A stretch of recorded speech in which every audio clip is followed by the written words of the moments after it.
What's up, everybody? I'm Jacob with Very Good Knife Company. I hope you're all having a fantastic day. I'm sorry about the live stream earlier. I don't know what happened. I've got Starlink internet, and it's not giving me this issue here yet.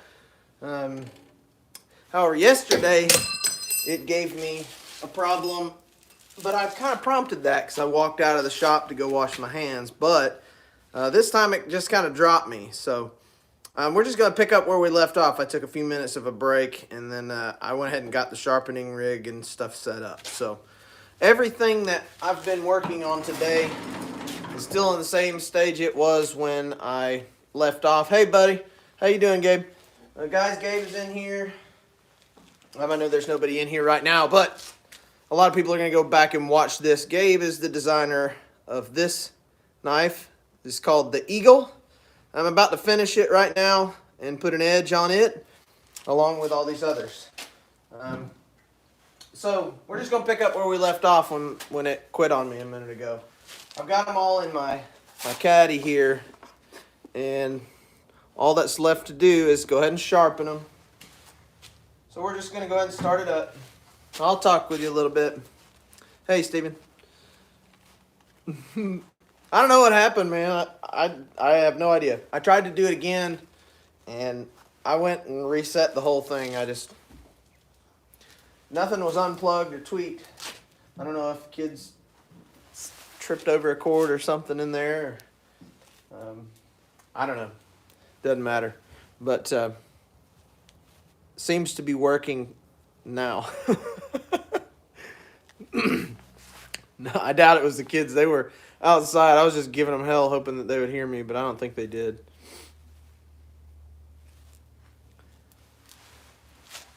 Hey, Zach. How you doing, bud? Check it out. About to get sharpened.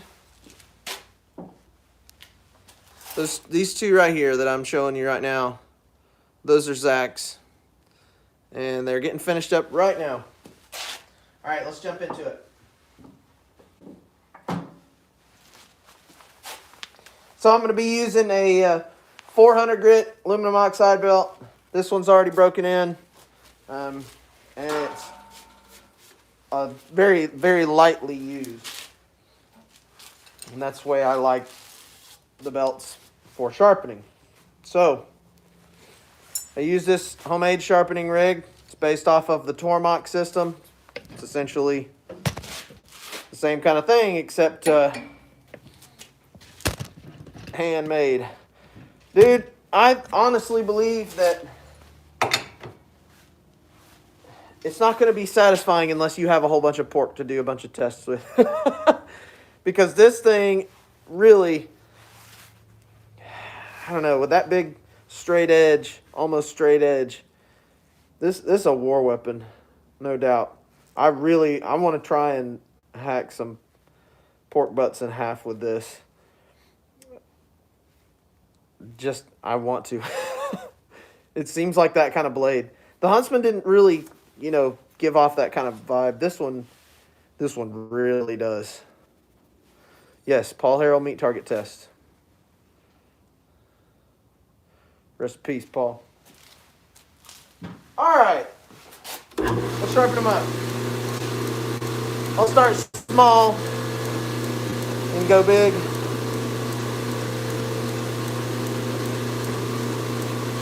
Start with this wasp.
One.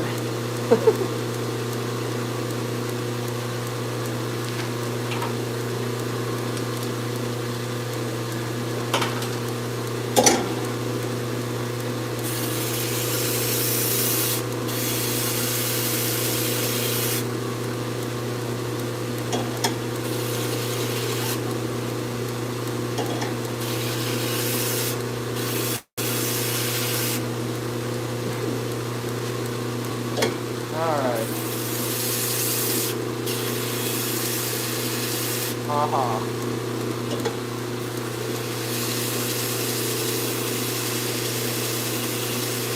You're thinking I've done gone crazy. I'm giggling because I'm realizing right now that I forgot to degauss these.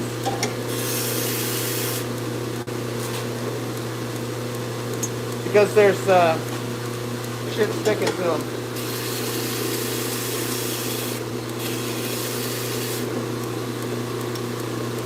So I'm gonna have to do that. What a dumbass.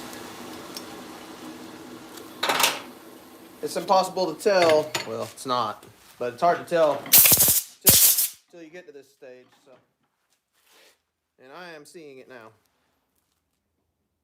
But we're moving along just fine. I'm just gonna have to run over to the degosser. Steven's favorite machine.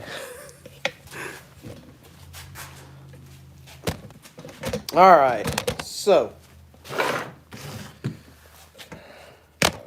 I did not degauss them the first time. I just forgot when I got done finished grinding them.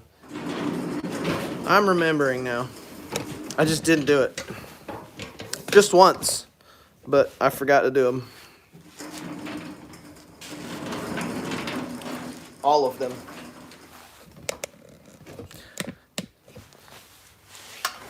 Magical burp machine.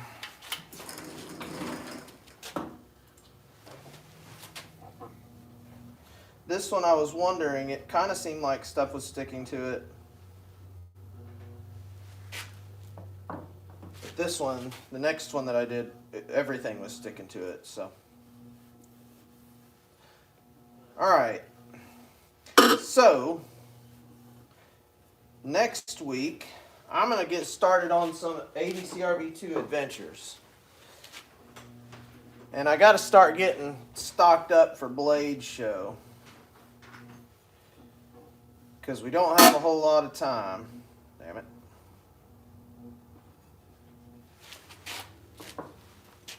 So I'm going to let you guys in on a little something. I'm going to try something new. It's not new to me, but it's new for very good. People were wanting removable handle scales and scales you could get to pull off and play with. And I use Corby screws, so you can't take them apart. But they are screwed together. No, not Texas, Zach. Atlanta. In June.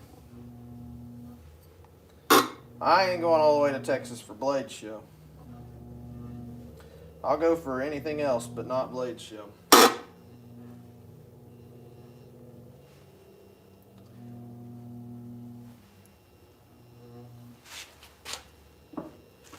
So I have some screws that I ordered a while back. They're called Gulso bolts, and they have a nice looking Torx head on them. They're stainless, and I'm going to do a couple runs of knives with those Gulso bolts. And I'm also going to be doing some kind of coating on the blade, just to do something different. So, let me ask anyone that is interested, at least enough to comment, what is your favorite kind of coating for a blade? I've done Cerakote, and I've done powder coat. I've done a lot of powder coat, a whole bunch of powder coat. Right here is a box of Cerakote, and this box actually came from Prismatic Powders. Down a whole bunch of that stuff. And Cerakote's alright with me. Powder coat is not. I don't like how thick powder coat is. I'm thinking get myself a setup with the Cerakote again. Last time I did Cerakote, I only did like a short run of blades, and I had somebody else do the Cerakote for me. But it's really not that difficult to do. So I'm thinking Cerakote this time. It's thinner and well, the thickness is a biggie. Because you can't strike a ferro rod with anything powder coated. Although, you know, that's not like a make or break kind of thing, striking a ferro rod. Because I'm wanting to do a run of just some EDC knives with those stainless Gulso bolts and coated blades. I'm thinking I'm going to do like an all black and order some black screws too.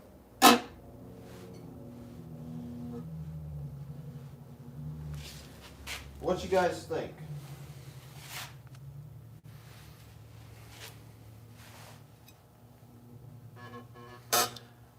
Amaya Hernandez.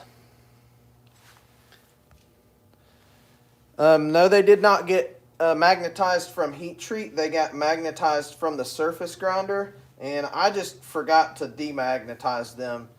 And it's not really a problem until you get all the way to the end. Yeah, I've got a grinder.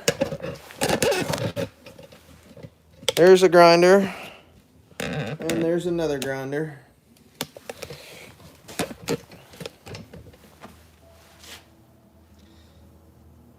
Alright, one more. Do Gabe's big ass blade here. This thing is a monster, dude. It's just a monster.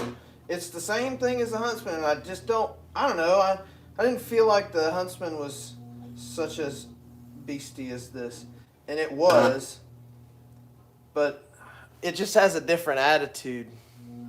A blaze orange Cerakote with green micarta scales. Yep, I'm down. I love like a darker green with orange. That's the stuff. So I need to do a run of Hawks in blaze orange and green. And then I could do a reverse with the green blade and like a orange drab brown with jungle wear fat car. Yep, 100% I'm in. That's like this kind of color scheme-ish, kinda. Green and brown, anything green and brown. Oh man, I'm way into that. All right, they're demagnetized. So, just a quick little step that I forgot.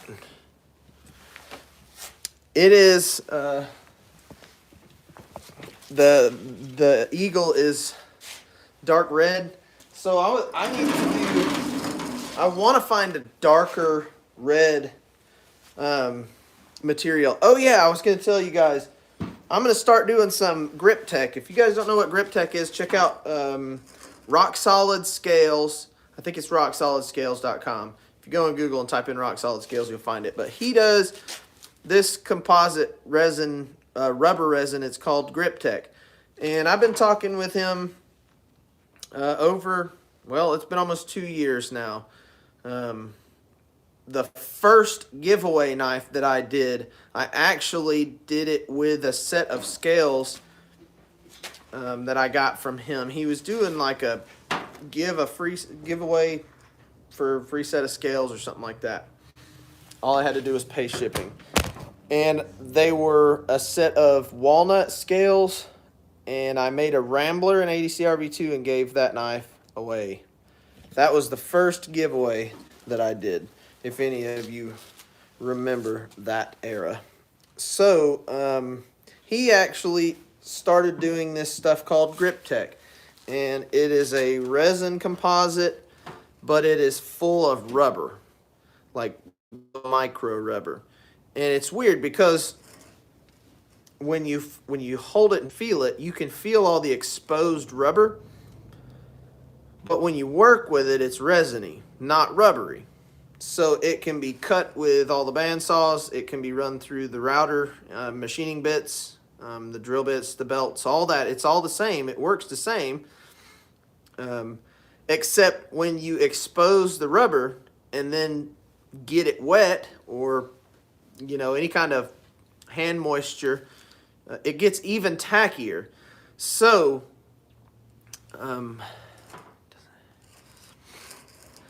yep, nitride.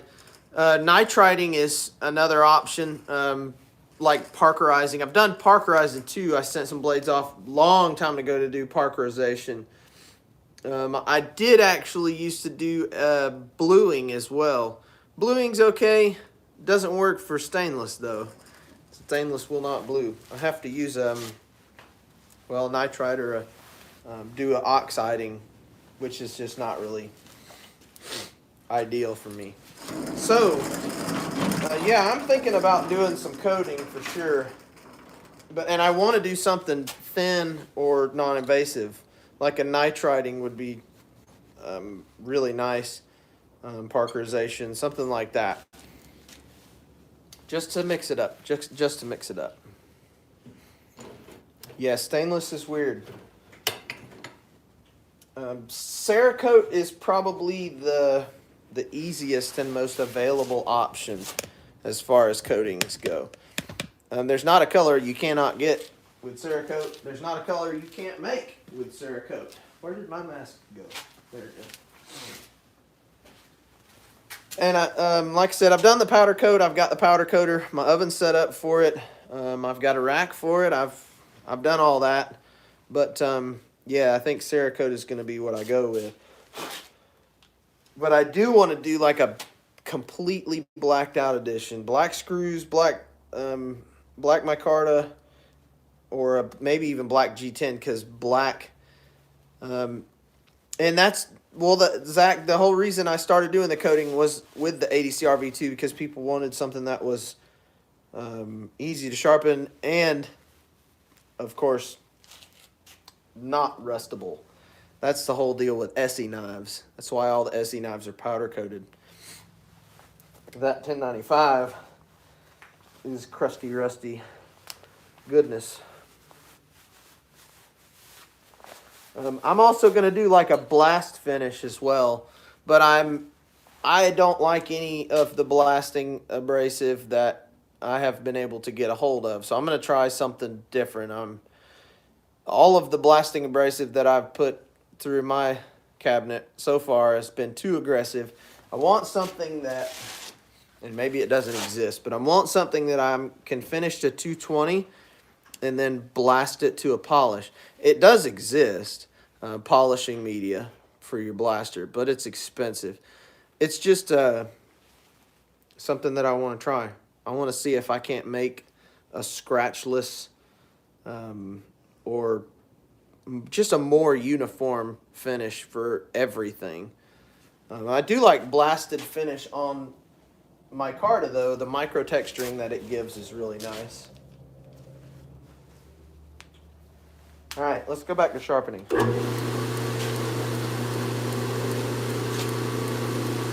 Tradition Junior with the frost. This guy I'll drop tomorrow.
This one's about 8 10 thousandths at the edge.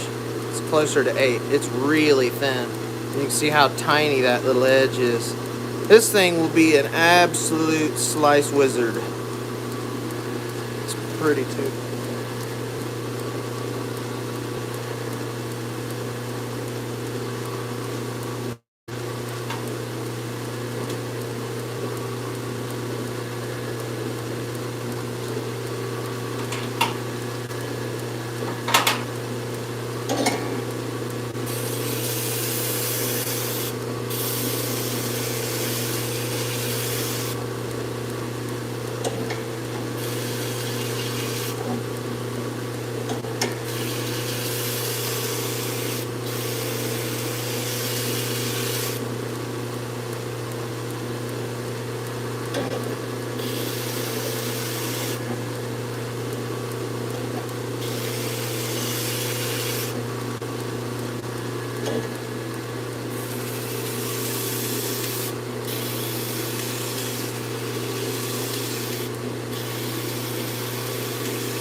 Here's more of that vintage linen micarta that everybody likes so much. I think I had more backstock requests for this than any other color. I did one knife, and I think it was a wasp, and included it in a drop sometime last month, and got like 25 backstock requests for that wasp. I like it too, it's pretty nice.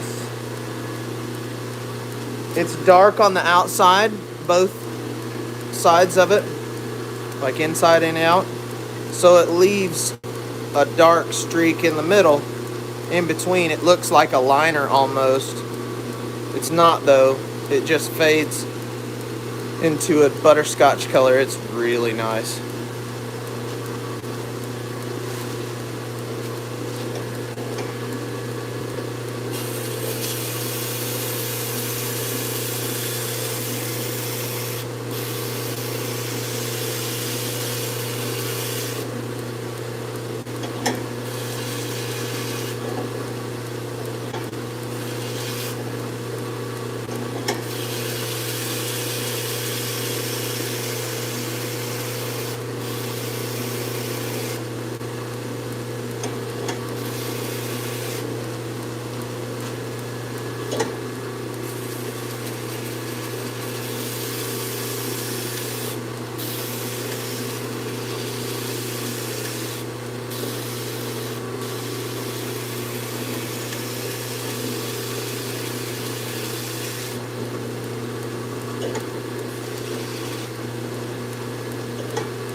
This one belongs in Austin Pole.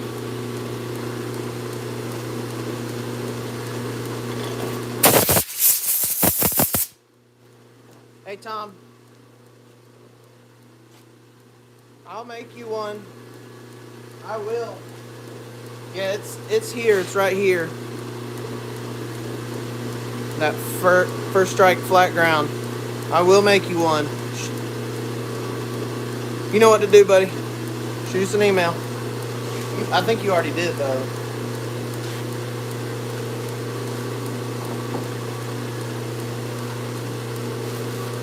Anybody going to Blade Show, Texas, though? I know Zach mentioned it earlier.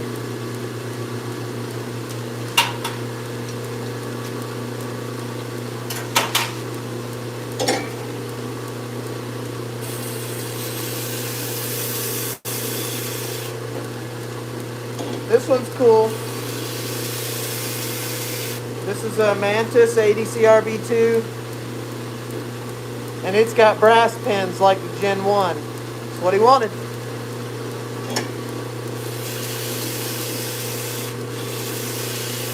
Can be done. Doesn't bother me to do one or two of those. The issue that I had with the brass screws is that I started getting batches where, every now and then, like 1 out of 10 screws, maybe 1 out of 20 screws, I would over tighten one and break it off, then I'd have to knock it out and put a new one in, which is kind of a pain when you're trying to build the knife. But I started getting batches where I was breaking half of them, like every other screw was breaking. And it's not an issue for integrity, because if they go together, they're not going to break or come apart. But they were breaking like before I even get close to the torque spec that I was wanting, which is like 13 to 15 inch-pounds. The brass screws were starting to break somewhere around 5 to 6 inch-pounds. So, like right as soon as I start to snug them up, they would just snap right off. I got tired of wasting the money and the time for having to do that, and switched to all stainless now. I've been doing that for quite a while, and I'll never go back. Although it's not a big deal. If you want brass, I'll make you brass. They're just fine.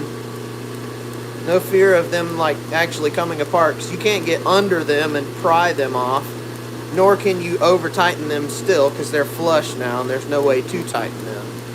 They won't come apart, but I won't do big runs of them, that's for sure. Too much of a pain in the neck when you've got 20 knives left to do. You've been fighting with the last ones. I can get those Torx head screws in any. You can do like anodization with them and turn them pretty much like any color you want. But I can get the black ones.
All finished up, Zach.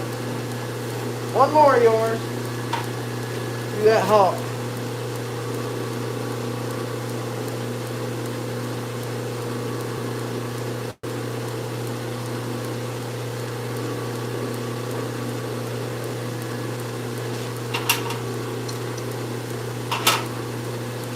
We missed the boat on this, Gabe. We should have already done the hawk like a year and a half ago. And then, you know, like 6-8 months ago, done the hawk 2.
Here's the maker's knife configuration.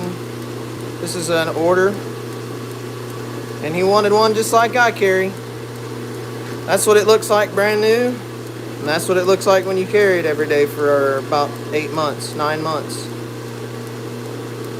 Same stuff, same knife.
Can't raise you guys up a little. Get you over the top of the grinder instead. There we go.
There's the first 10.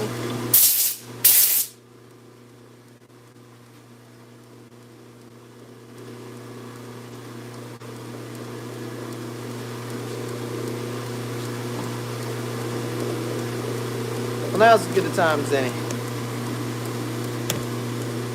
Hey, Zach.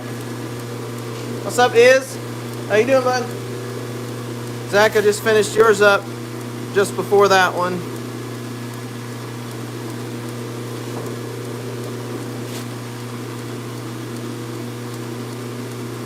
Yep. Well, we got a good bit of new people in here, so I'll reintroduce. What's up, everybody? I'm Jacob with Very Good Knife Company. I hope you're all having a fantastic Friday. You've stumbled into me on YouTube by random chance, probably because you like watching these kind of live streams. But I'm sharpening knives today. Everything that I just finished up. You can go back on my channel, hit subscribe, hit the thumbs up button. You can find where I was working on these earlier, doing the handle work and lots of other lives that I do the same kind of thing on. I do as much of this as I can. And you hit that subscribe button and the notification button, it'll let you know when I go live.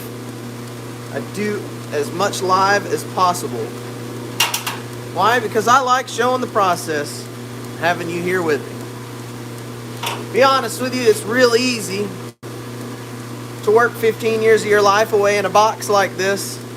Nobody ever see or hear anything about what you're doing. So it's nice for you to join me.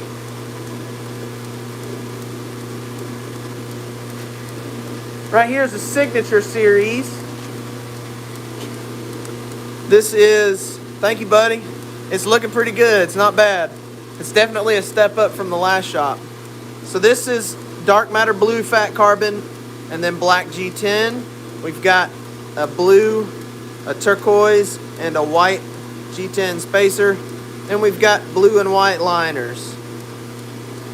If you stick around for a minute, when I get done sharpening these, I'll put some oil on them and you can see what they really look like. Because they are finished. I'm using a 400 grit aluminum oxide at a very slow speed. This sharpening rig that I've got set up here is a concoction of my own.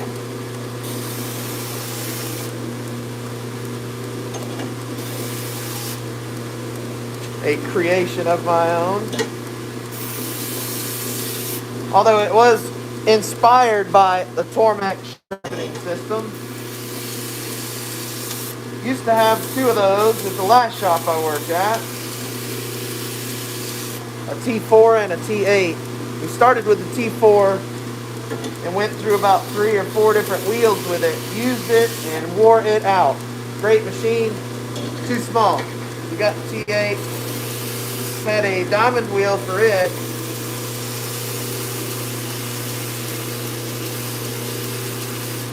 But I personally very much still prefer a convex edge.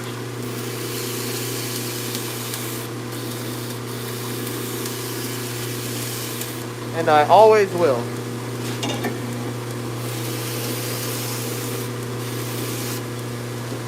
There's that signature series. This is number 6 right here. Still a pretty new series for me. And I don't expect it to grow very fast until I streamline a little bit more of my production for the other knives, because these take forever. I've got 2 of these. Too sharp. Yeah, it is too sharp. Sharp, sharp. I've got 2 of these signature series, and I spent half of today just putting the segmented handles together and getting them handled. What's up, B Shady? Alright, so this one I'm actually only going to sharpen back to about here. That's because it's got a long, sweeping, tapered plunge, so it's only going to get sharpened to about here. But man, is it cool. This one, you can go back on my channel and look at the last live stream from today. We would still be on that same one, but it got interrupted by my internet going out. But I actually showed making this entire handle, doing the whole thing. And this right here, I did this earlier with the file. It's pretty sweet. Alright, let's sharpen it. Then I only have 2 more after this to sharpen. 2 big ones.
All right.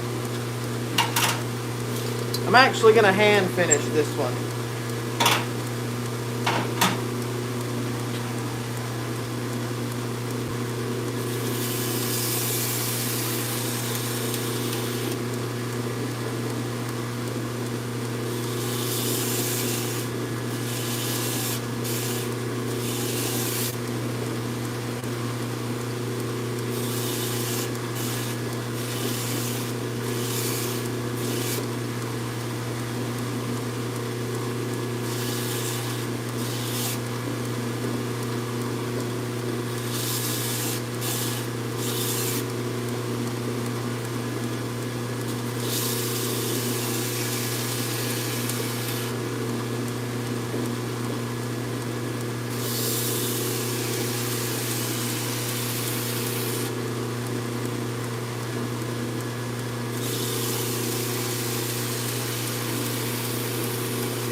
Alright, so I wanted to finish that one by hand because I wasn't able to feather in that edge back here the way I wanted, but it comes all the way to right about there, which is even further than I thought it would go, but it tapers in super nice. It's really sweet.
Alright.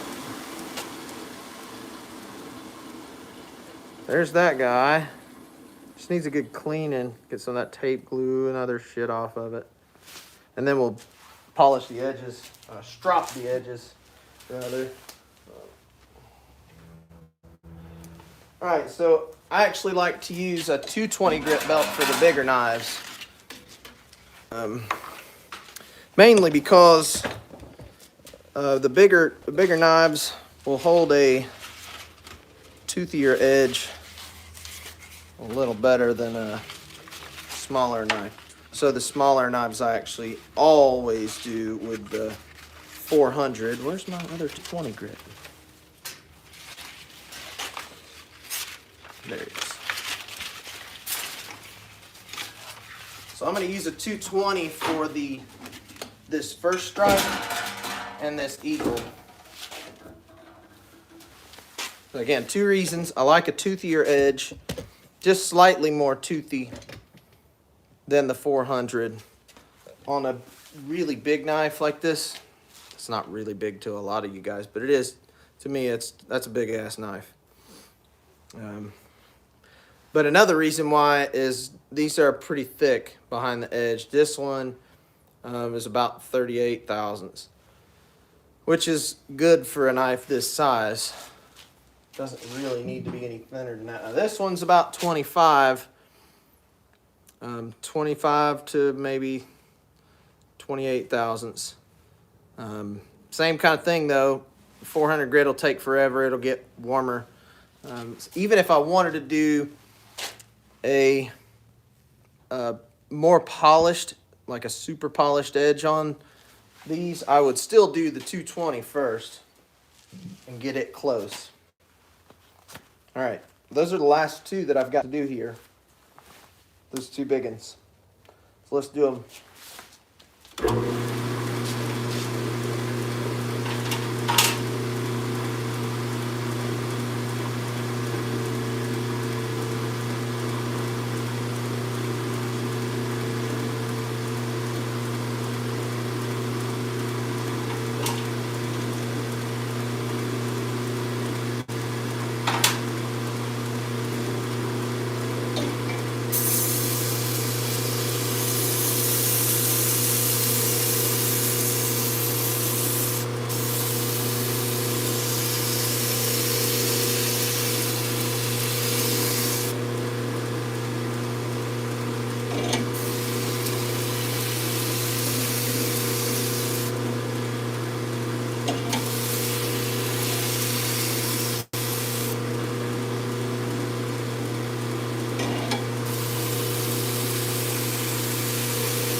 I think since this one's going to PBKG, I think I'll take it all the way up to a 400 on the edge. But it sure is pretty. I know he's going to want that thing laser stupid sharp, so we'll try and get her there. Alright, last one. Biggest for last.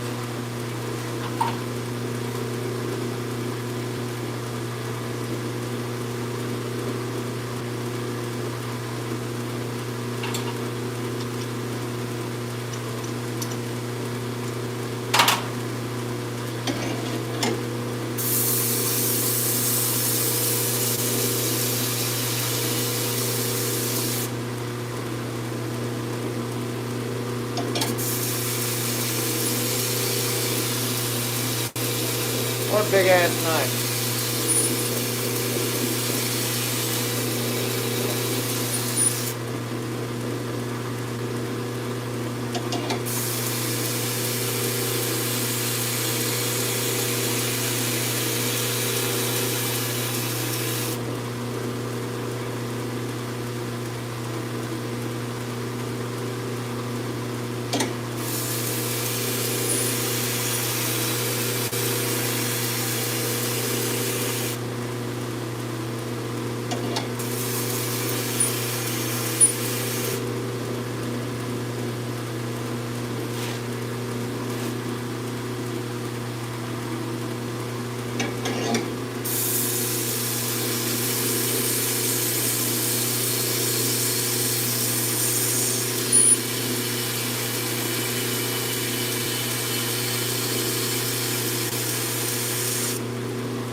One more.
God, this thing's huge.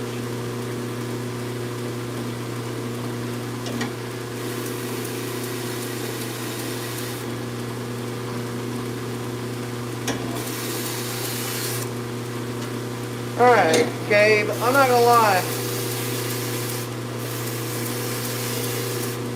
This thing is dangerous as hell. This is a dangerous ass knife.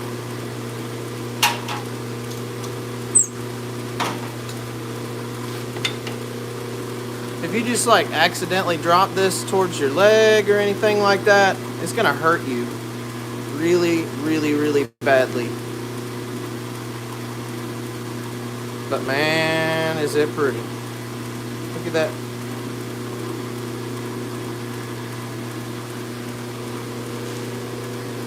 Holy shit.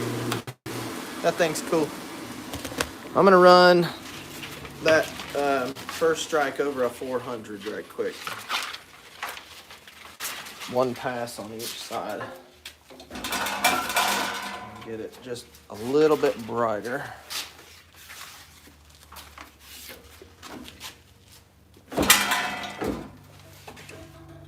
All right.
All right, it was a little more than one on each side,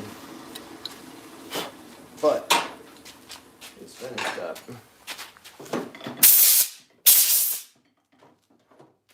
And I won't do that on the eagle there.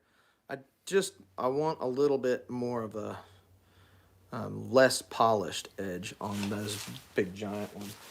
I know what he's gonna do with this thing, and it's gonna be slice a whole bunch of stuff. So I'll make it extra slicey.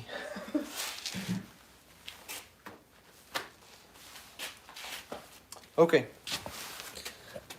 I should have enough battery to unplug here.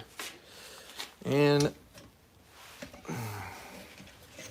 it is, isn't it? Isn't it awesome? So now I have like 3 other people asking if I'll do, if I'll make them a first strike flat ground. I guess that's a thing now. All right. It is a decent kitchen knife steel. Hell, I can full flat grind anything. Makes no difference what it is. All right, I'm gonna strop these edges. I use a cloth wheel. Oh yeah, I could flat grind a mosquito.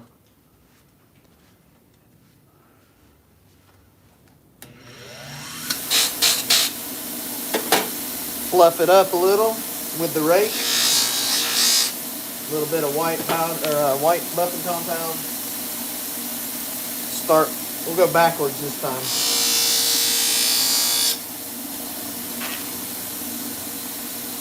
It just brightens it up.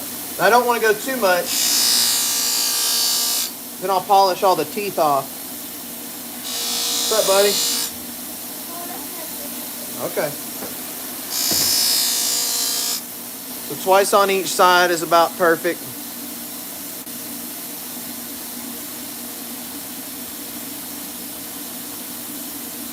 And it is stupid sharp right now.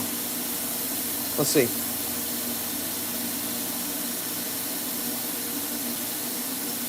It's more stupid sharp than it needs to be, I'll tell you that. For as massive as a blade this is.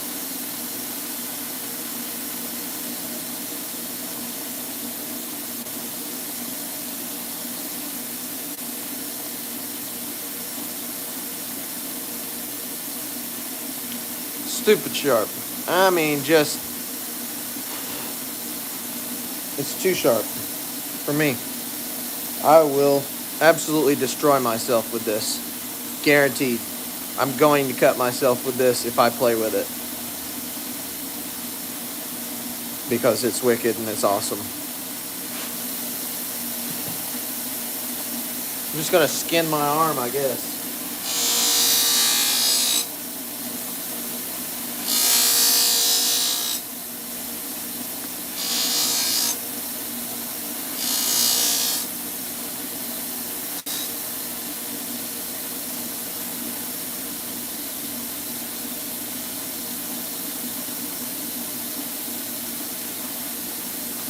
Now that is even more stupid sharp. They're both stupid sharp, but this one is stupider sharp. This is not a good placement for the paper towel thing, although it was there before I put the machine here. Oh shit, yeah. He gonna like that, huh?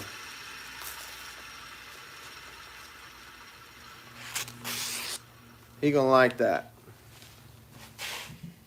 I just wanted to turn that off so I could reach behind it, which I will not be doing again. This thing's pretty cool though, the little paper towel holder. That right there. It says Boomer Shine on it. Boomer Shine Atlanta. It's pretty neat. It needs to be polished. Maybe I'll pull it off the wall and buff it. And then put it right back in a different place. Maybe I'll put it in a different place.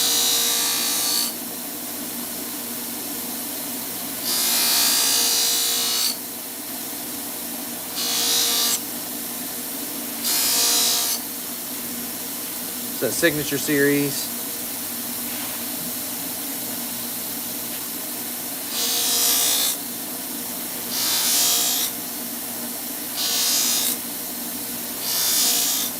This thing is way thin too. This other Signature Series, way thin. You almost can't even see the edge.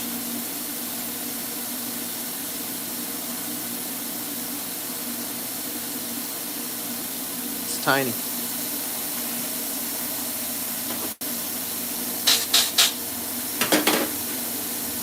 I usually do 5 and then reflush.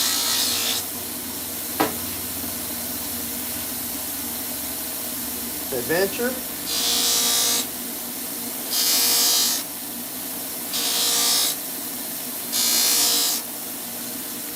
Completed knife.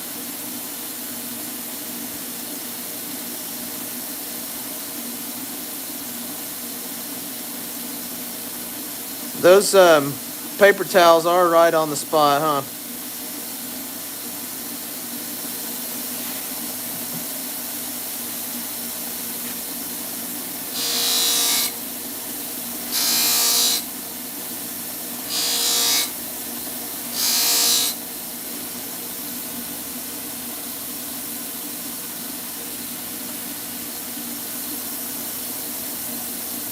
What else we got in here?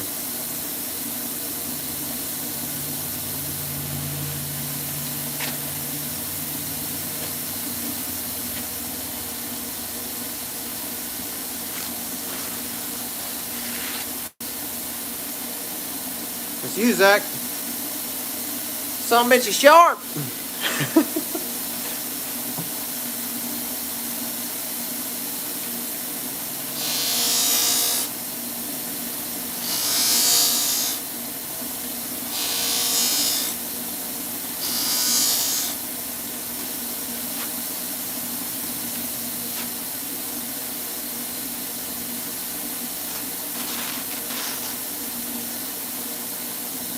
One more little strop.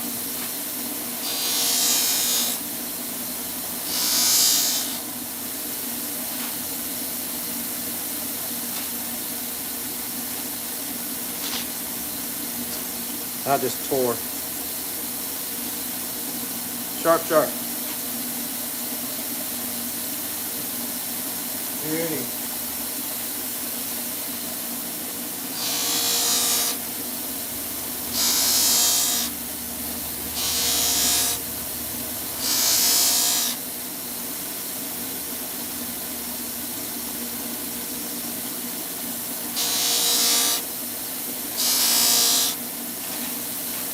Mantis. When I get through all these, I'll show you every one of them, and we'll talk.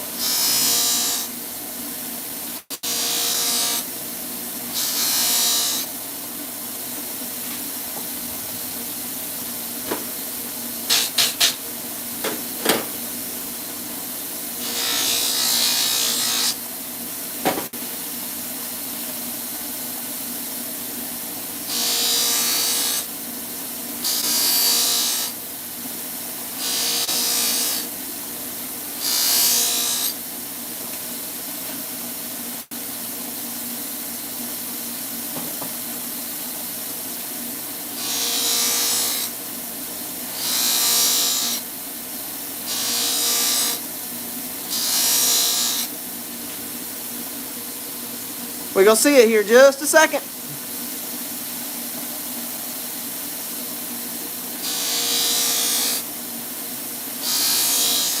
I'll even put the camera on them the second that I spray them, so you can see them come to life with some oil.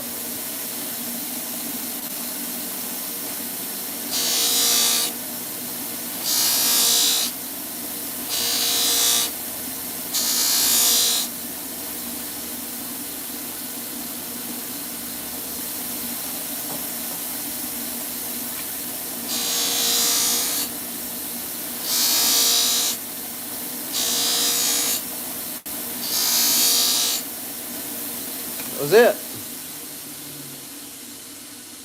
Now the only thing left to do to these knives is to do my final cleaning inspection. And when I WD-40 them, half of the point of that is to lift all the shit off of the surface. All the stuff on the surface will scratch if I don't get something under it first. And the best way to do that is to fill them full of oil. All right, you ready? Let's lay them out here.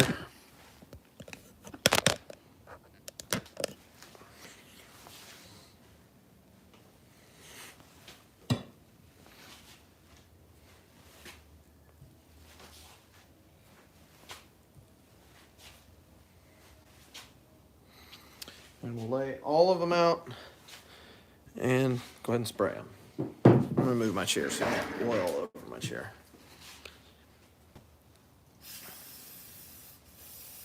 Look at them come to life.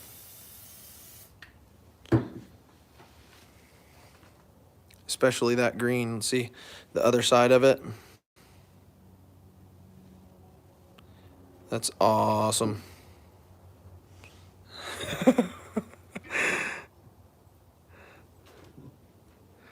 Red Rocket.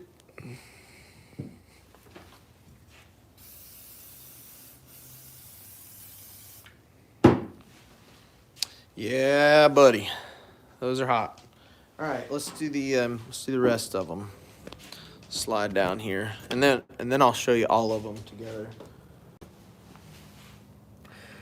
Let's get Zach's other one in here first.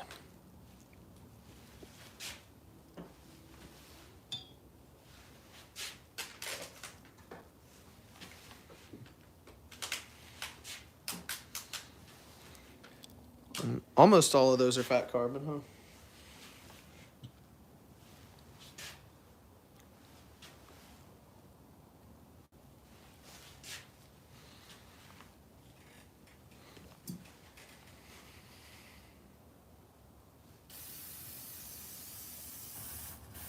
Yep, I spray them with WD-40. Every single one of them. 10 years in prison on the table here in Germany. That's good. So the WD-40 actually will, right now they're kind of dusty. There's stuff, you can see all that little dust. That's from sharpening and buffing. I don't want to wipe that off until I get oil on it, because if there's anything in there that can scratch it, it will scratch it. And most time, the WD-40 will lift it right off and it'll just drip right off. I won't have to rub it down. The WD-40 keeps them from rusting, of course. It's an oil. However, if you let it dry and leave it untreated, it'll not help it much with rust. it does darken them up and show the color a lot better. So you guys got to see that fat carbon come to life with the WD-40. When it's really dry on the outside, it's kind of hard to tell unless it's super colorful. But with something like this carbon fiber, this 3K twill weave carbon fiber right here, it's kind of hard to see until you put some oil on it. So let's tell you what. Let me go grab my overhead thing.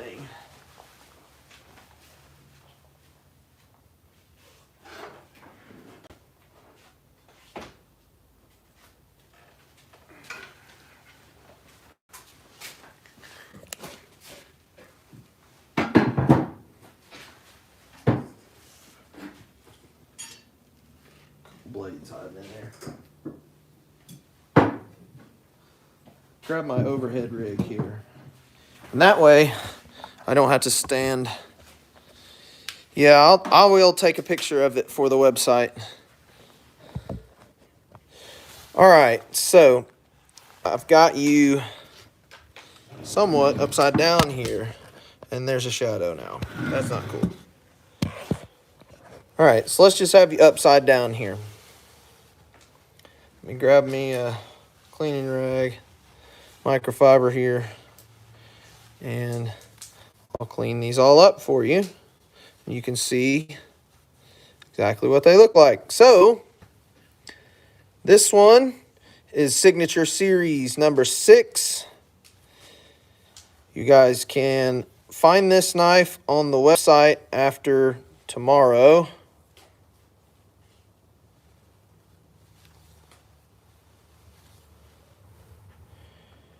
This is blue and white G10 liners with a black G10 on the back, and that is dark matter blue from Fat Carbon. This has one extra color in here. Not sure why I did it, but I did. You can see it pretty good there. It's got blue and then a turquoise and then a white for the spacer. Looks pretty dang good. Everything came together real clean. There's no gapping or anything like that. It's pretty sweet. This is a nice knife. It is hollow ground Nitro V steel. Super thin edge, super slicey. You guys just watch me sharpen them up. Let me go grab a piece of paper right quick.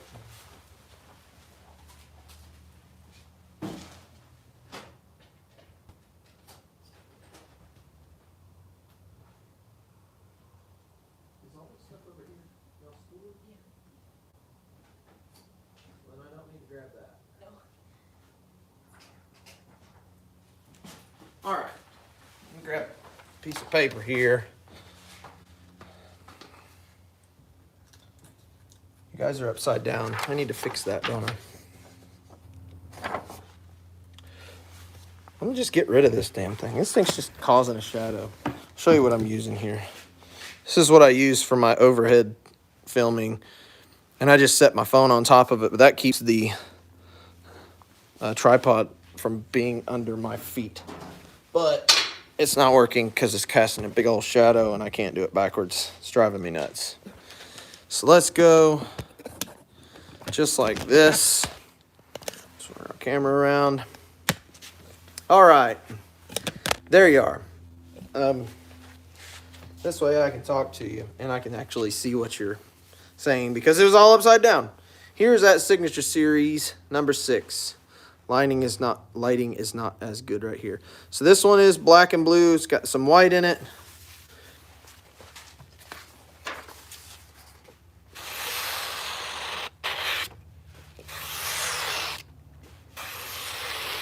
Stupid sharp. Stupid sharp. Here is an order for Chris Brenner. This is the maker's knife. My knife. That's a copy. That's what he wanted. This is very special material, and this is the last knife that I'm going to be making for anyone else with it, because it's the last piece that I have that I'm willing to give away. I have a set of scales set back for myself to make a first strike out of this. I carry this material every day right here. I also have a walkabout in this material. I also have a rambler in this material. I like it.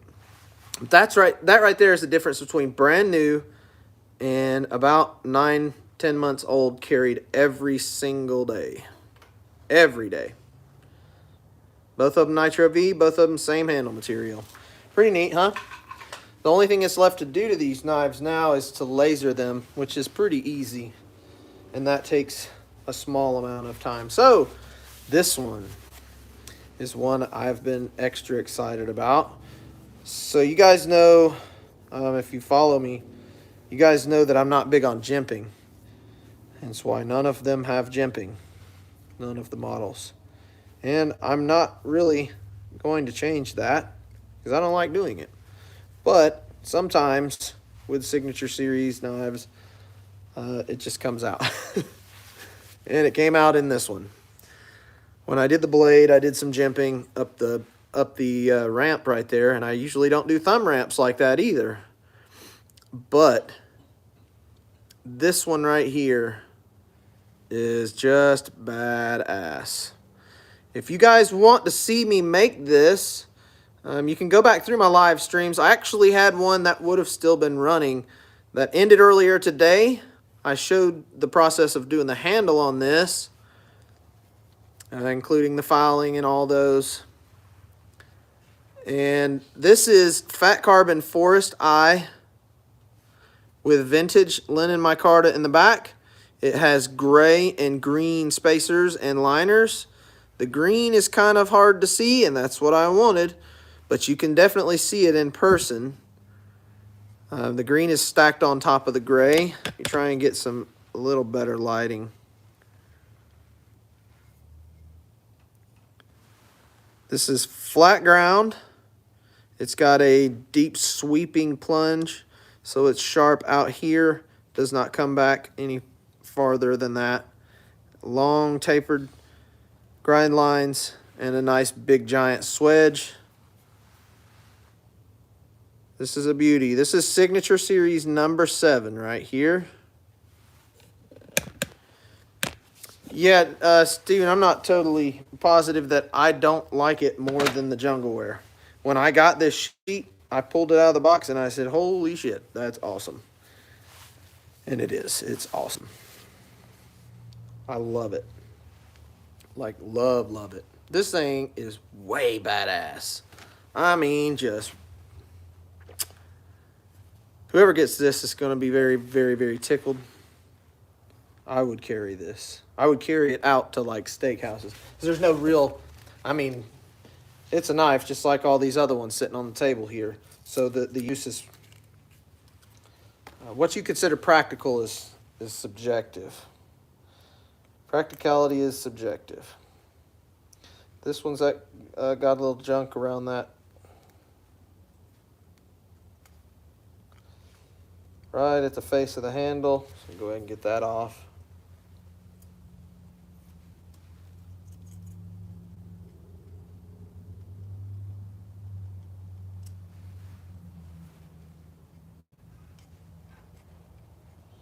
Just a little cleanup with the razor blade. And it's gone. Oh, I keep trying to reach for this rack. I need to open it back up. This one belongs to John, Heavyset Tactical. He told me to wait on finishing it.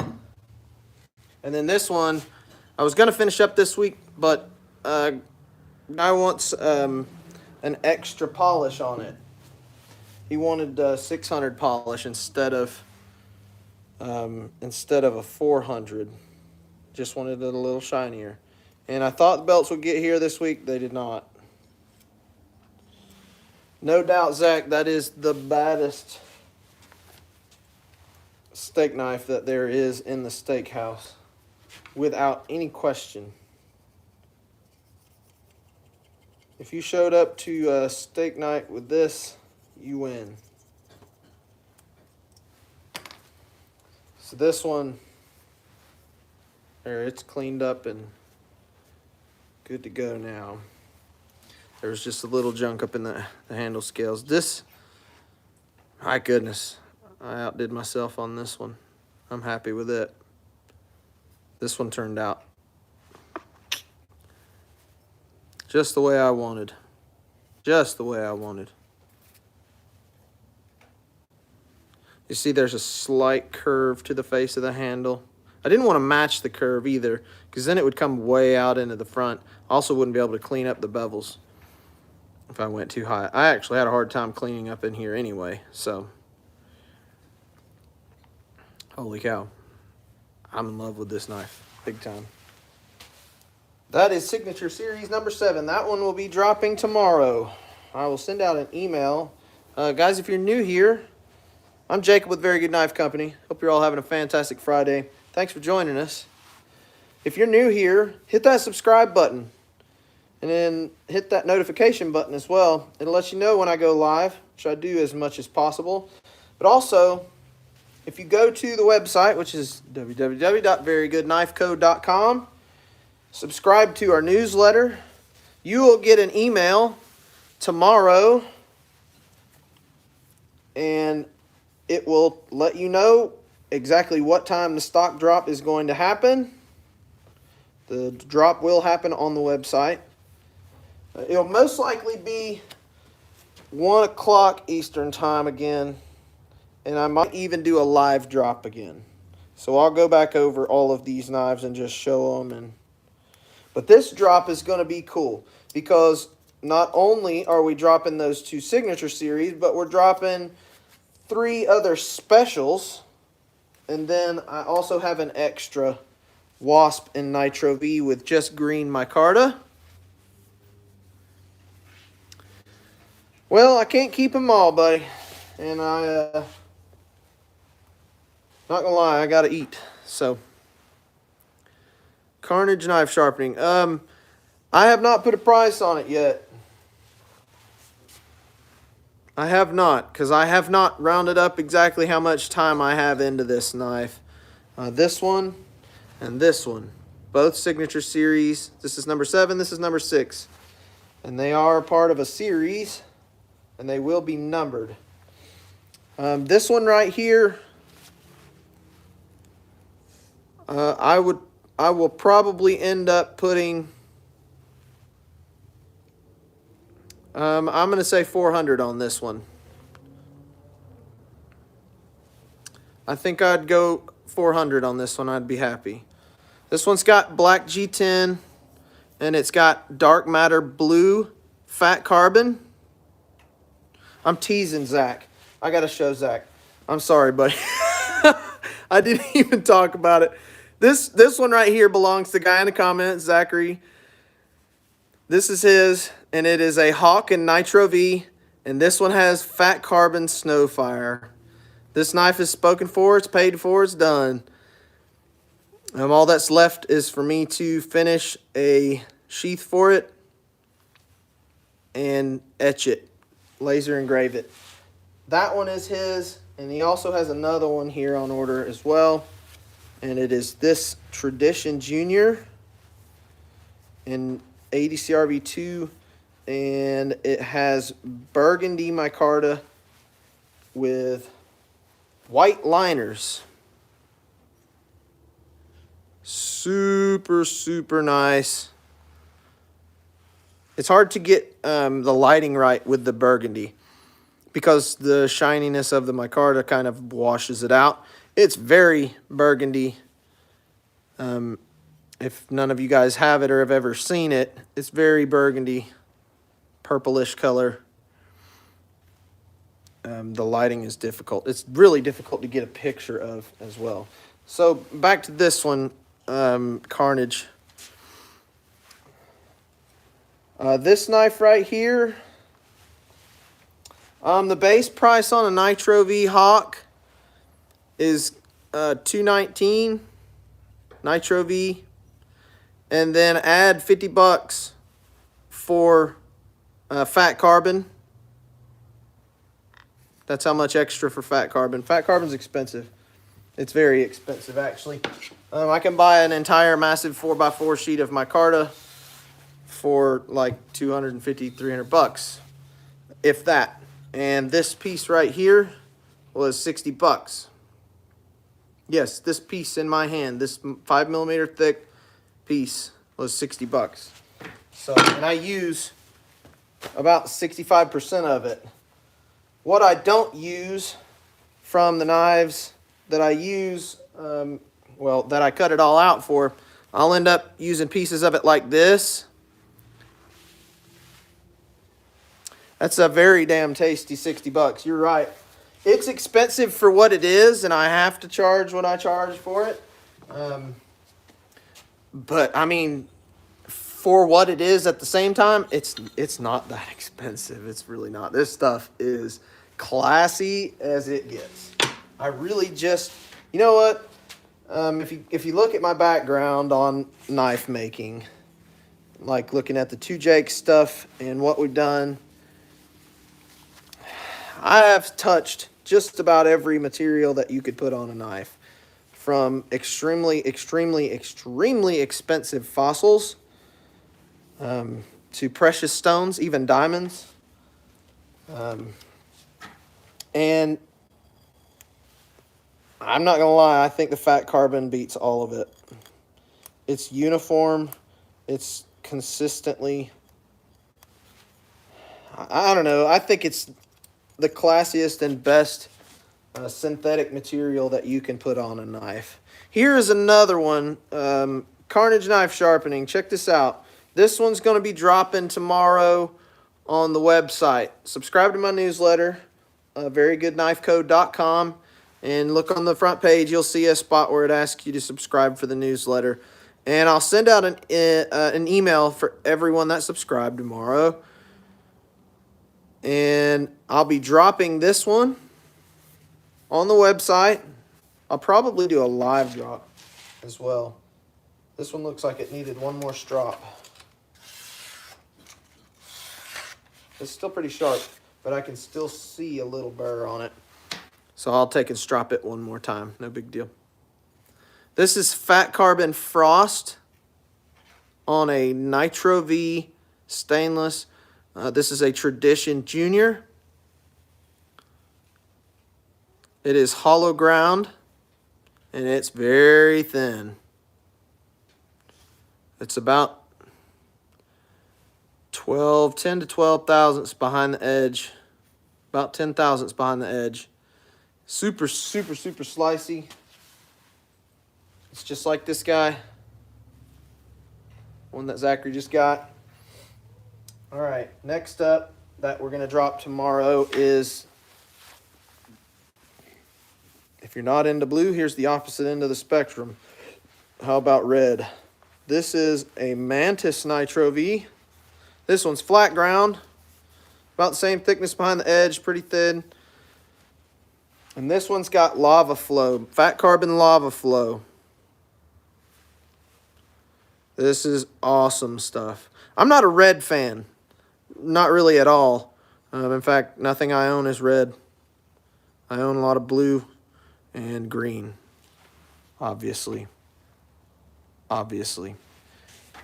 Everything I have in my shop is green, from the magnets that I use to, hell, even my soap is green. I like green. But I will say that the lava flow is probably the best looking one. That I think that I'm just not a white fan. No, not N690. It's Nitro V. Nitro V. That's a Buderus steel made exclusively for New Jersey Steel Baron. That's the place you get it. And it is fantastic steel. So this one will also be dropping on the website tomorrow. This is a Wasp Nitro V. This is an extremely popular model, the Wasp. Just going to clean up a little bit of that junk off the blade. This is a Wasp Nitro V, and it has fat carbon, dark matter, copper. This shit is mesmerizing. All the dark matter stuff has me hooked. I'm in love with all the dark matter. I've tried just about all the dark matters, and holy cow, look at this. I mean, just you can't see it all. It's just mesmerizing. It's beautiful. This knife will be dropping on the website tomorrow as well. So that's a pretty good drop if you're looking for a special, isn't it? 2 signature series and 3 fat carbons. Here's another fat carbon. This is an order for a fella named Josh. I was waiting on this fat carbon to come in yesterday. This and Zach's was in the mail yesterday. So I actually got these 2 caught up to the rest of these today. The rest of these got finished yesterday. This is Fat Carbon's standard carbon fiber. This is a 3K twill weave, which means it's not super dense like a tight twill weave. This is the typical carbon fiber that you would think of when somebody says carbon fiber. This stuff is pretty awesome.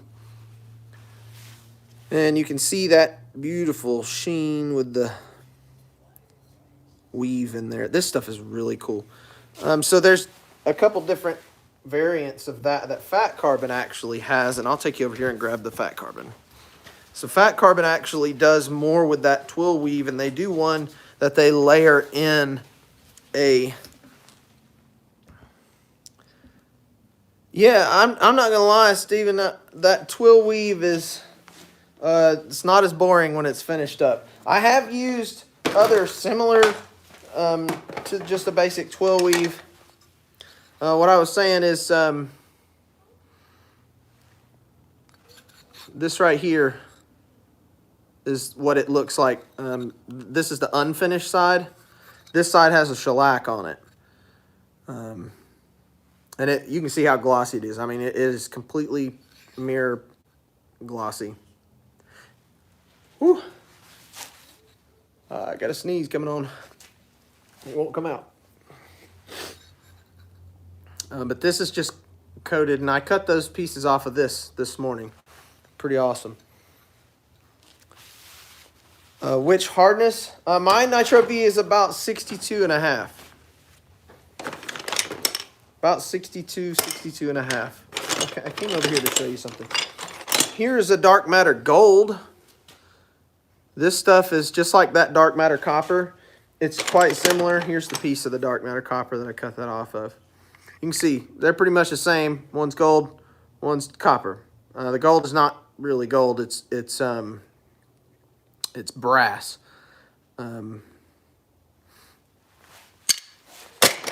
Oh yeah, this is what I came over here to say. So the twill weave, this right here is called snakeskin copper. And you guys have seen this. If you've been following me, you guys have seen me use this.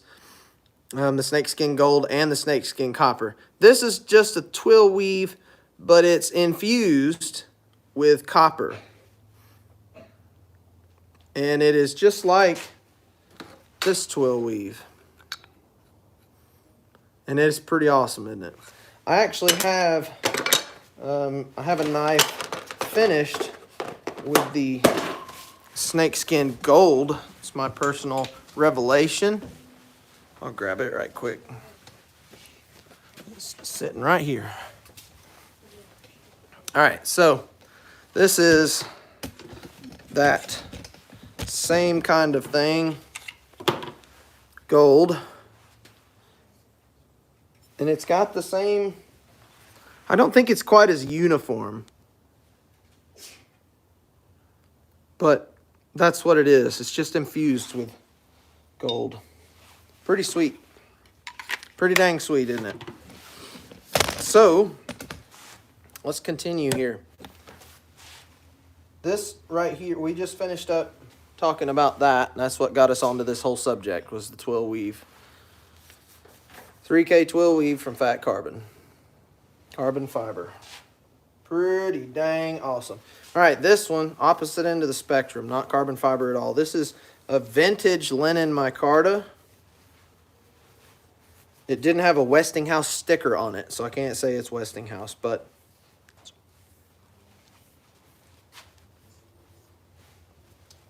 which is the only way you can really tell if that's what it is. This is a vintage butterscotch color micarta. And this is an 80 CRV2 Adventure Junior. This is an order as well. And I forgot the fella's name. Absolutely stunning. This vintage micarta has a dark layer on the outside that you can see. I kind of went a little through right there, which is perfectly fine. Just gives it a little bit of character. And then on the inside, that same dark layer that I did not cut off kind of gives it like a linered look, almost like a linered look. Thank you, bud. Thanks for joining us. Got somebody from Turkey joining us.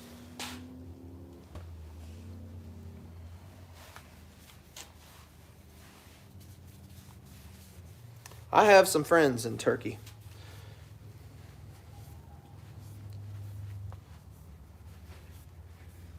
Ali and Musti.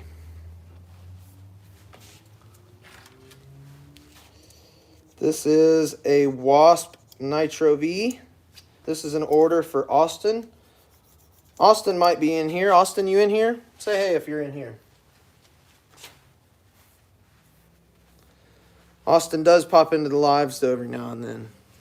And he was excited last week to see me show him the blade before it was to this stage. This is Austin's knife, and it'll be getting sent out Monday. Nitro V Wasp, and this has just got black micarta. It's pretty basic. Pretty dang good looking though, isn't it?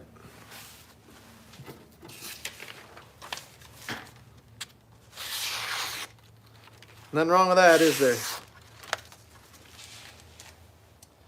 And then we've got, this is a Mantis AEDC for fun. Just now seeing you in here.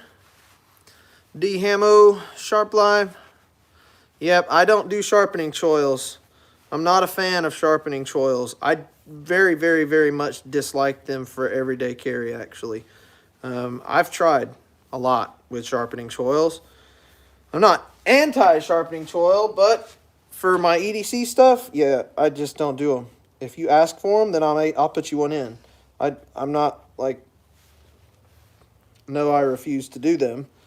So if you ever order a knife from me, or even just buy one online, I can put a sharpening choil in it once it's finished. It's no big deal.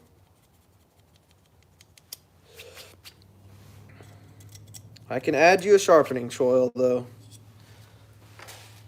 Oh yeah, I didn't finish showing this knife. This knife is a Mantis 80 CRV2.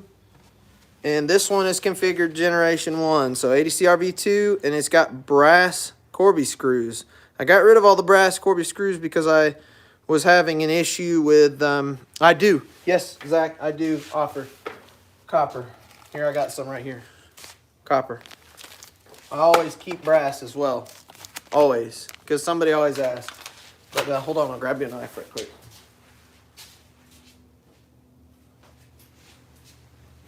This is my personal Tradition Junior. I carry it quite a lot. I have recently not been carrying it just for the past couple of weeks. But I carried it every single day from the beginning of June up until just a couple weeks ago. This one has jungle wear and green liners. And it has copper Corby screws. I love the copper. I like copper everything. I'm a copper fan. I like copper pots too. No surprise there because I live in right next to Dawsonville, Georgia. But this one has a sharpening choil. I forget who was asking about that. Sharp Life was asking about sharpening choils. The Revelation has a sharpening choil. That one was not intended to be an EDC knife. Not saying that it can't handle it, because it can. PBKG EDC's his Revelation. But for the most part, no, I don't like sharpening choils at all. And I will put them on certain knives like that. Revelation, that's my steak knife. Well, I mean, that's, again, subjective. That depends. It's not a definitive, it is easier for sharpening. It's not that simple of an answer. But in general, it makes sharpening a little easier. One thing that I despise, and I absolutely despise it to the point where I don't put them on knives unless you ask me to.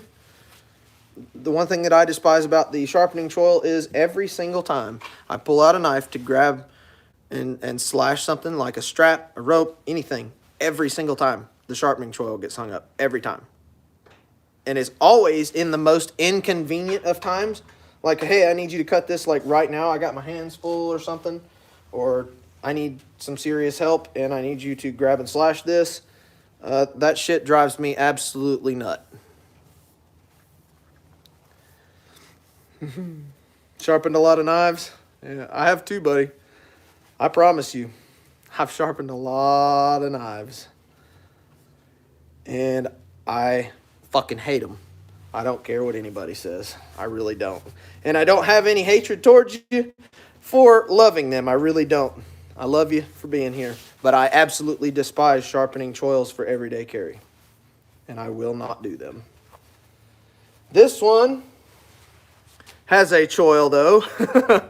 This one is a massive choil, though. It's less of a sharpening choil and more of a kind of a aesthetic choil. It is a sharpening choil, though, per the request of Gabe. What a bad knife, huh? How about this dude? So this dude is wicked. This is the number one of one Eagle. And I will be doing a run of these very soon. And this one was designed by Gabe of Last Huntsman Outdoors. Guys, if you're not subscribed to Gabe at Last Huntsman Outdoors, go do so. It's a great channel, and I very much feel like you will enjoy it. It is a tank. 3/16 steel. This has the same handle as the Huntsman, which he also designed. And I mean, to a T, it's the exact same handle, just a little different blade. This knife is dangerous. I'm not going to lie. This is a dangerous knife because with that point, and as sharp as it is and as much weight that it has, if you mess up, if you drop it on yourself, you're going to hurt yourself. It's going to hurt you. Yes, EDC for fun. You are 150% spot on. If the knife is not done right, then it needs a sharpening choil.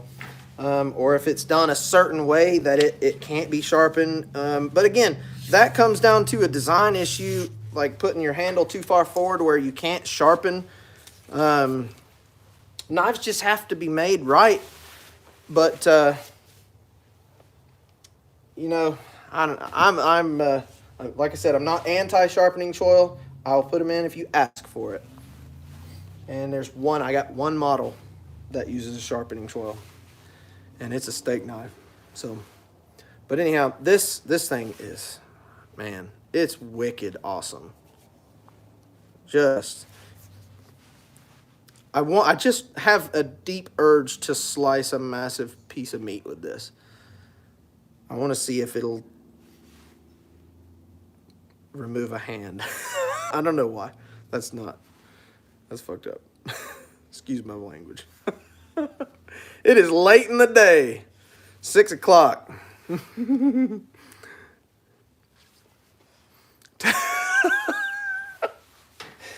Tactical strawberry cheesecake cutter.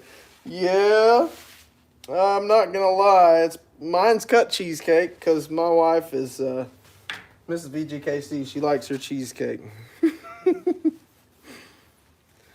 Oh boy, I've showed you everything now.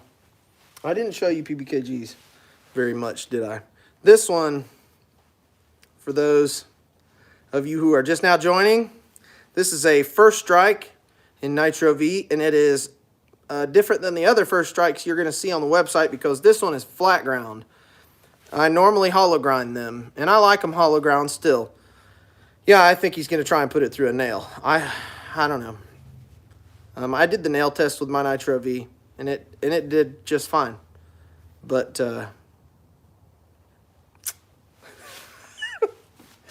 I think he will. Maybe not. He didn't put his Revelation through a nail, and I don't think he will. I think he likes it too much. There's too much of a risk, even with a well-built knife. Because, you know what? I can make you a knife to pass the nail cutting test with flying colors. But then, you know what else? That same knife that I make just to pass that test is going to be harder to sharpen because it's too hard. And you know what? I would rather a knife be suited for what it needs to do rather than what it can do. Can it cut a nail? Yes. Should it cut a nail? When should a knife ever be able to cut a nail? I mean, really.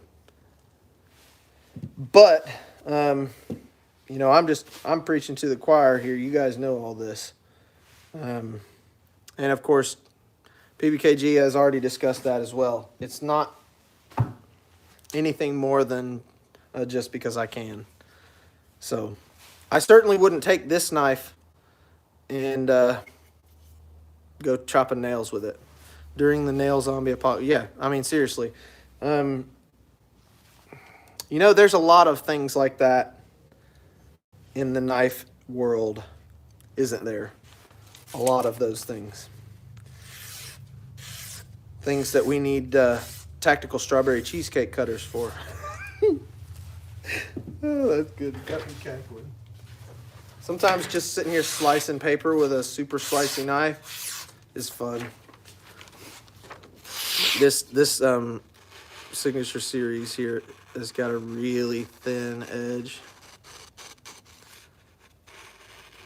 And look at it just curling off of there.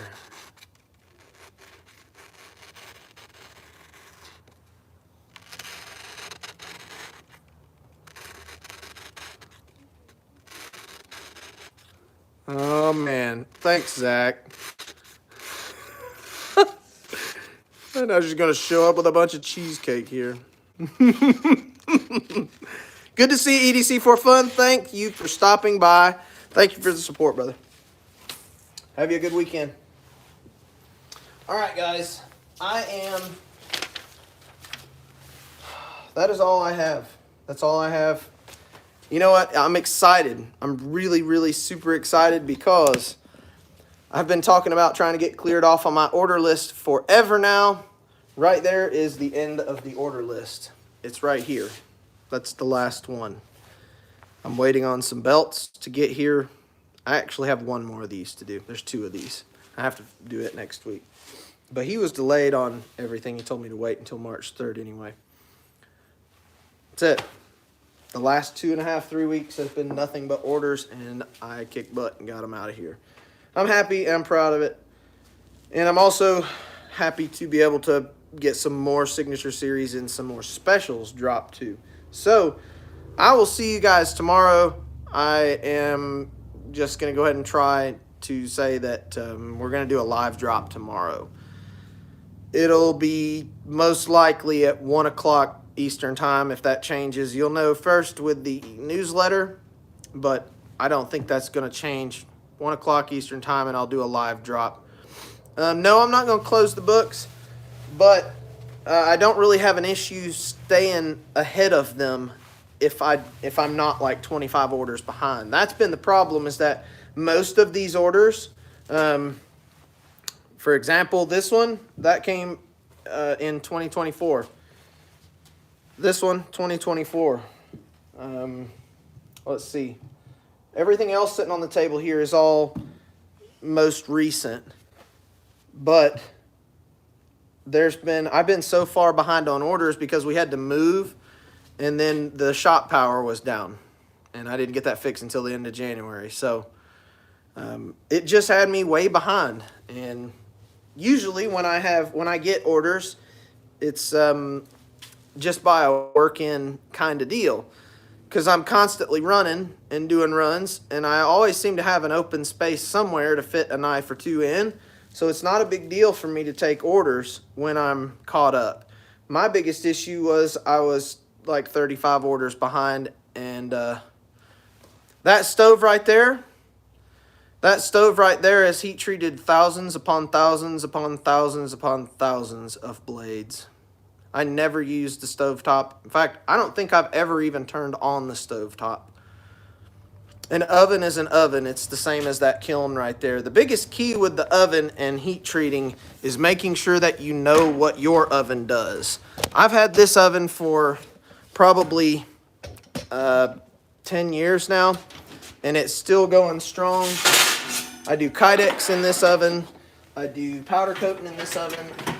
And this right here is imperative for your oven. Now, mine has a nice electronic setting.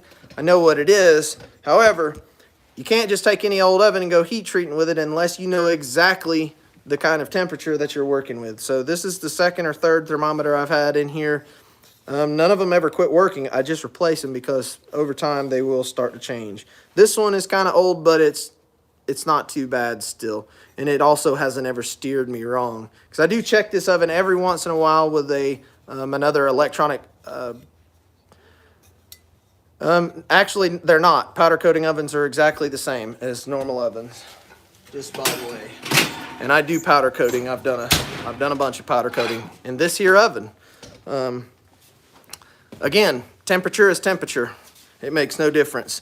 They are powder coating ovens are in terms of like settings and how they're built on the inside, they are completely different. You're right. But again, an element is an element. 400 degrees is 400 degrees. It doesn't matter if it's in that thing or in that thing. Makes no difference. 400 degrees is 400 degrees. And that's curing temperature for a lot of different powders.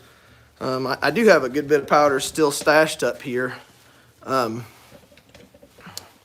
yeah, I would love to have me a really nice designated powder coating oven. Not for knives anymore. I would rather do Cerakote for knives. I used to do a whole bunch of powder coating for knives.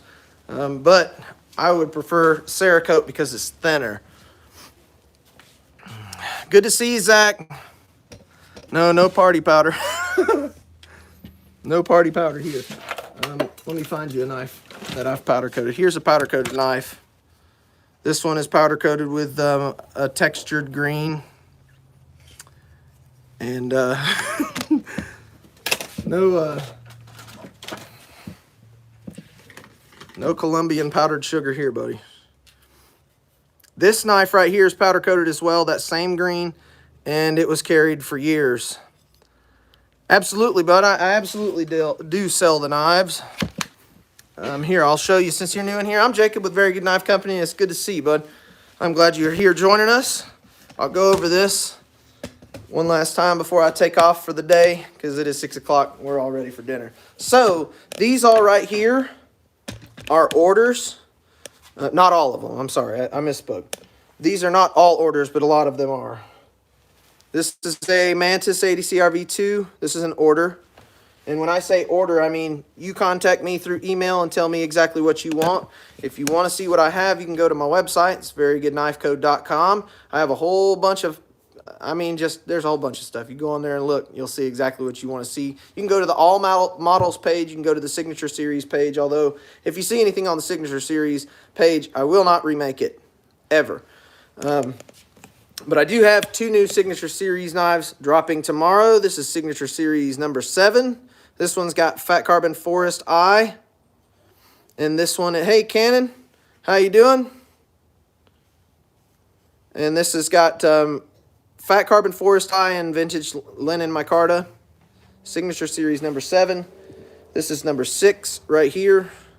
This is Black G10 and Fat Carbon Dark Matter Blue over blue and white liners. pretty awesome. Those two will be dropping tomorrow. And then I also have 3 specials. I do 2 different kinds of custom things.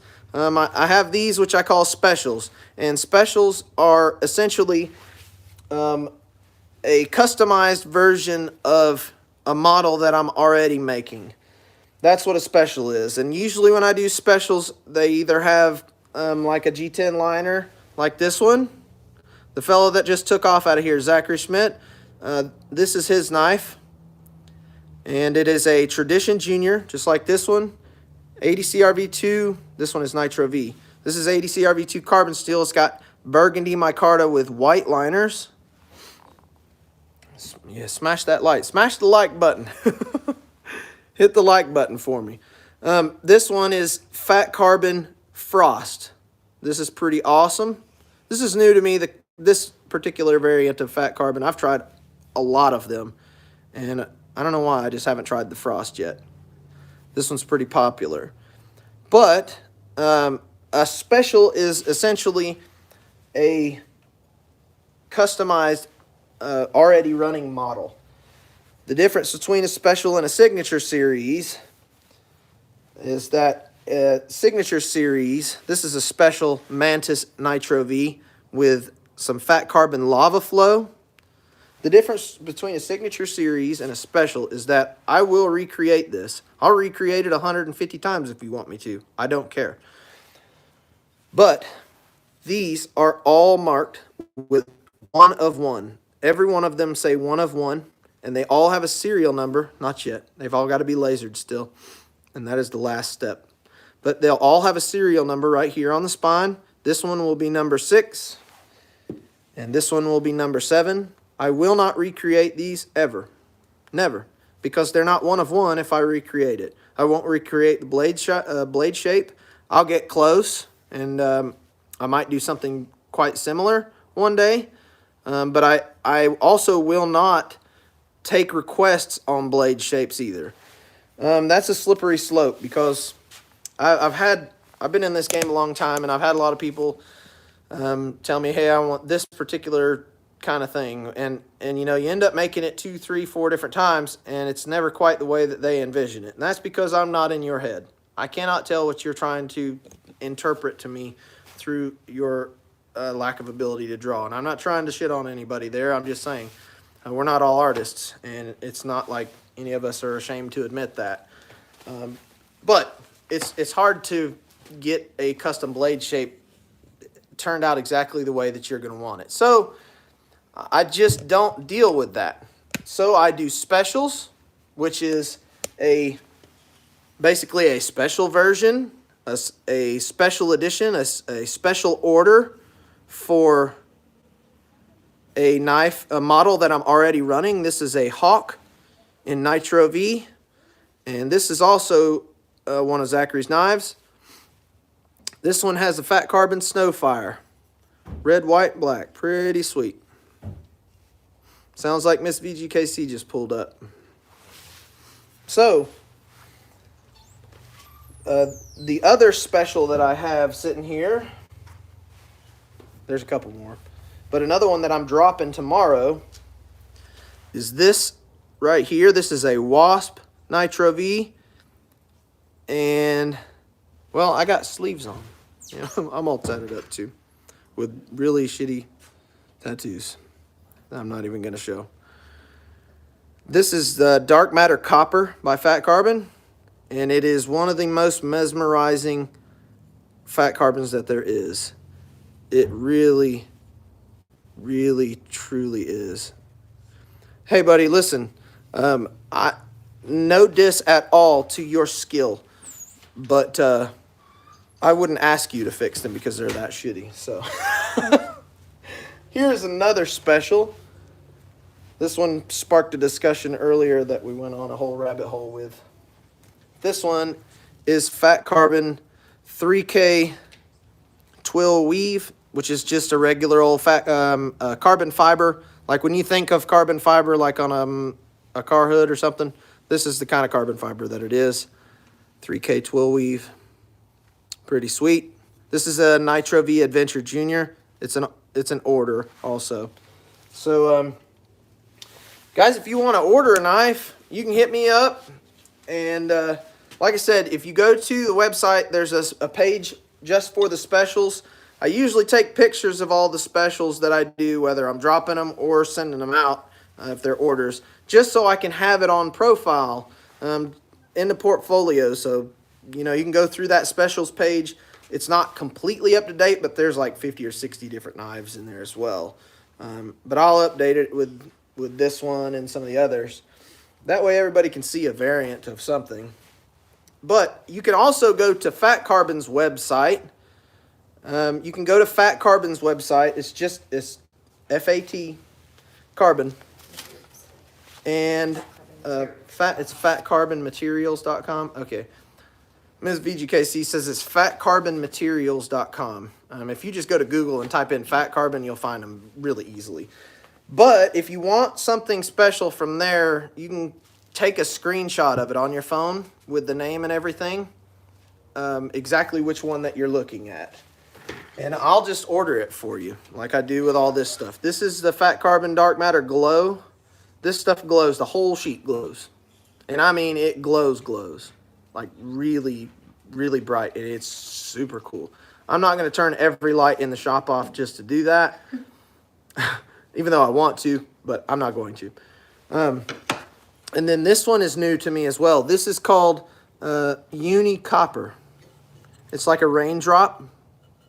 And it's copper. Got copper infused. Kind of like the Dark Matter Copper. Same kind of thing. But this one is raindrop. And it is way badass. It's got a lot of shimmer to it. And they're all carbon fiber. Everything from Fat Carbon is all carbon fiber. And they all have that kind of shimmer. It's just the carbon. It's the way it looks. It's pretty neat.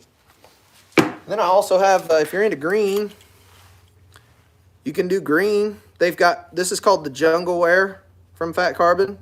This is my personal Tradition Junior. Super awesome. And then there is this one is called Snakeskin Gold. It's basically a twill weave with a gold infusion. It's not gold, it's brass. If it was gold, it would cost about 50 times more than it does. But it doesn't dull like a normal brass. This is a pretty nice brass. A lot of brass that I've used in the past, brass from the past, it dulls, you know, a little bit at a time. So does the copper, but I'll show you a trick. If you've got copper or like brass pins, you can take what's called a rust eraser and run it over that copper or brass, and it'll brighten it right back up.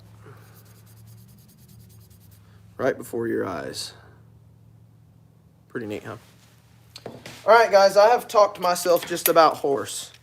And I've been on this is the second almost 3-hour live stream of the day. So I am ready to go get some dinner and call it a day. I got to be back here tomorrow to do sheaths and live drop. So I'll see you guys then. Come back and join me tomorrow. Guys, if you're not subscribed already, hit that subscribe button, hit the like button, and hit that notification bell as well. That'll let you know when I'm going live. I do this as much as possible. And even though you're just now coming in to see me showing all these knives, most of the time when you look at watching my lives, I'm on the grinder over there doing something even more interesting than blabbing. So I appreciate everyone from all over the world. I appreciate every one of you for joining me. Thank you all for your support. Thanks for watching. Have a good one.